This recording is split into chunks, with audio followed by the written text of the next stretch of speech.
Ayo semua beli jamunya, Pak. Bu.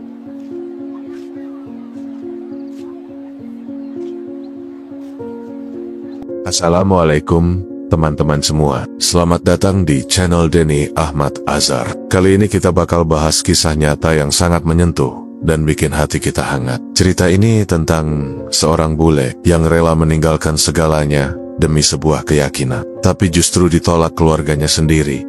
Tapi siapa sangka, jawaban dari doanya datang dari seorang ibu penjual jamu di pasar tradisional di Indonesia. Yuk, simak kisahnya sampai habis. Jangan lupa kasih komentar kalau kamu merasa terinspirasi. Dan subscribe ya biar nggak ketinggalan cerita-cerita penuh hikmah lainnya. Langsung aja kita mulai.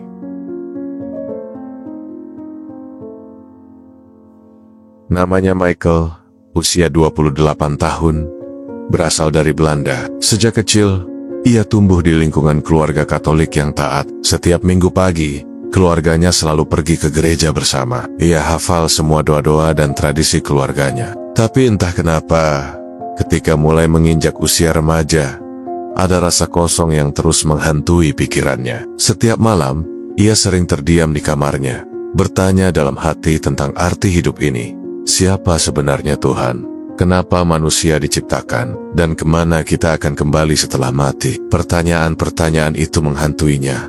Tapi tak pernah benar-benar ia temukan jawabannya. Sampai akhirnya, saat kuliah di Amsterdam, Michael berteman dengan seorang mahasiswa pertukaran asal Indonesia bernama Andi.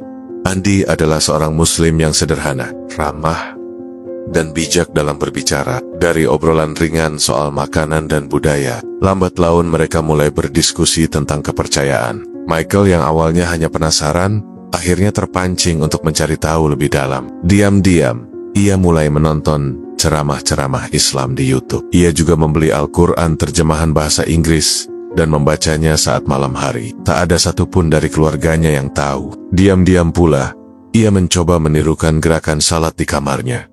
Hatinya merasa tenang, damai yang belum pernah ia rasakan sebelumnya. Hingga suatu hari, dengan keyakinan bulat, Michael mengucapkan 2 kalimat syahadat di sebuah masjid kecil di Rotterdam. Tapi justru di sanalah awal dari luka terdalam hidupnya bermula.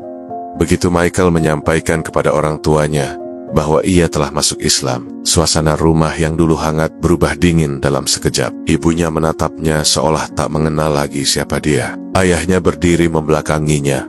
Rahangnya mengeras. "You betrayed our family, Michael." Itu kalimat terakhir yang ia dengar sebelum pintu rumah ditutup keras di belakangnya. Tanpa pelukan, tanpa air mata, hanya ransel kecil berisi baju seadanya dan uang saku yang tersisa di dompetnya. Tapi Michael melangkah pergi dengan dada yang lapang. "Aku mungkin kehilangan rumah, tapi aku menemukan Tuhanku," bisiknya dalam hati.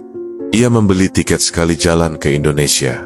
Tak tahu harus kemana, tak kenal siapa-siapa. Hanya satu hal yang ia tahu, negeri itu adalah tempat ia mengenal Islam. Tapi sesampainya di Jakarta, kenyataan tak semanis harapan. Bahasa jadi hambatan, uang makin menipis, dan ia tidur di masjid selama beberapa hari. Perutnya sering lapar, namun ia tak pernah mengeluh. Setiap malam, ia hanya memandang langit dan berkata dalam hati, "Tuhan, aku datang padamu. Jangan biarkan aku sendiri." Selama beberapa minggu pertama di Jakarta, Michael menjalani hari-harinya dalam kesunyian dan ketidakpastian. Ia tidur beralaskan sajadah di musala kecil pinggir jalan, mandi sekadarnya di toilet umum yang airnya sering mati, dan mengganjal perut dengan kotak nasi Jumat yang dibagikan cuma sekali seminggu. Kadang ia berjalan kaki hingga berkilometer hanya untuk mencari tempat mengaji, atau sekadar koneksi wifi gratis di warung kopi kecil. Banyak orang yang hanya melirik lalu pergi, tapi ada juga yang menyapanya dengan senyum,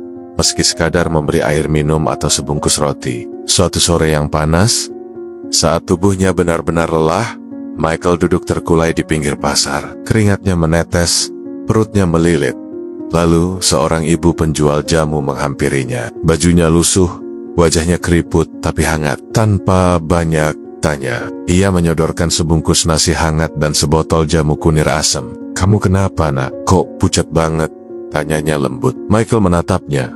Matanya berkaca, suaranya nyaris tak terdengar.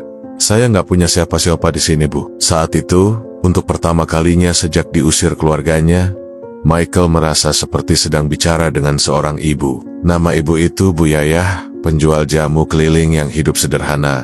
Usianya 55 tahun, tubuhnya kurus, tapi tangannya cekatan. Ia tinggal di sebuah rumah bambu kecil di pinggir pasar tradisional. Suaminya sudah lama meninggal, dan anak semata wayangnya jarang pulang karena merantau ke luar Jawa. Tapi sejak mengenal Michael, ada ruang kosong di hatinya yang tiba-tiba terisi. Tanpa ragu, Bu Yayah mengajak Michael tinggal bersamanya. Setiap pagi sebelum subuh, mereka bangun untuk memasak jamu bersama. Michael belajar cara mengiris kunyit, merebus jahe, dan mencampur ramuan dengan takaran tepat. Awalnya canggung, tapi Bu Yayah sabar membimbing. Michael pun mulai memanggilnya Ibu, dan Bu Yayah dengan hangat menyebutnya Nak. Saat keliling pasar, Michael ikut menggendong bakul jamu dan menyapa pelanggan dengan bahasa Jawa yang masih kaku tapi lucu. Malam harinya, mereka duduk berdua di teras rumah bambu, mengaji perlahan. Kadang Bu Yayah menjelaskan makna ayat-ayat dengan bahasa sederhana. Ada kehangatan yang tak bisa dijelaskan,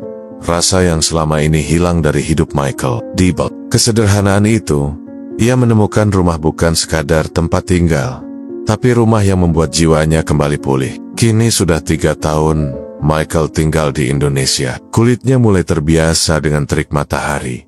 Logatnya tak lagi kaku saat menyapa tetangga, dan tangannya kini cekatan menuangkan jamu ke dalam botol plastik. Setiap pagi, ia keliling bersama Bu Yayah.